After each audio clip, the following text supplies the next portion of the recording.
কোষ্ঠকাঠিন্যের দ্রুত সমাধান। কোষ্ঠকাঠিন্যের দ্রুত সমাধানের জন্য আজকে কিছু উপায় আলোচনা করব। তাৎক্ষণিক সমাধান: ১.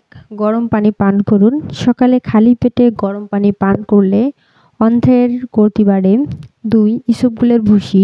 ১ গ্লাস পানির সাথে ১ থেকে ২ চামচ ইসবগুল মিশিয়ে পান করুন। ৩. লেবু ও গরম পানি। লেবুর রস ও গরম পানি মিশিয়ে খেলে অন্ত্রের গতি দ্রুত স্বাভাবিক হয়। কফি বা গরম দুধ।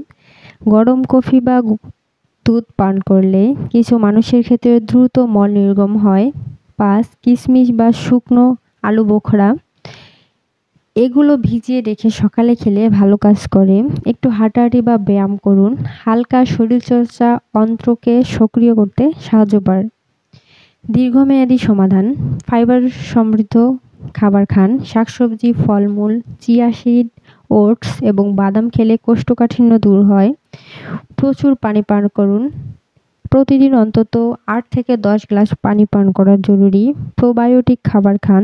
দই, কেফির এবং ফার্মেন্টেড খাবার হজমে সহায়ক। অতিরিক্ত প্রক্রিয়াজাত খাবার এড়িয়ে চলুন, যেমন ফাস্টফুড, অতিরিক্ত ময়দাযুক্ত খাবার ও চিনি কম খান। নিয়মিত সময় মতো টয়লেটে যান। অভ্যাস করে তুলুন এবং মলত্যাগ চেপে রাখবেন না। যদি এই ঘরোয়া উপায়েও সমস্যার সমাধান না হয়, তবে দ্রুত ডাক্তারের পরামর্শ নেওয়া ভালো।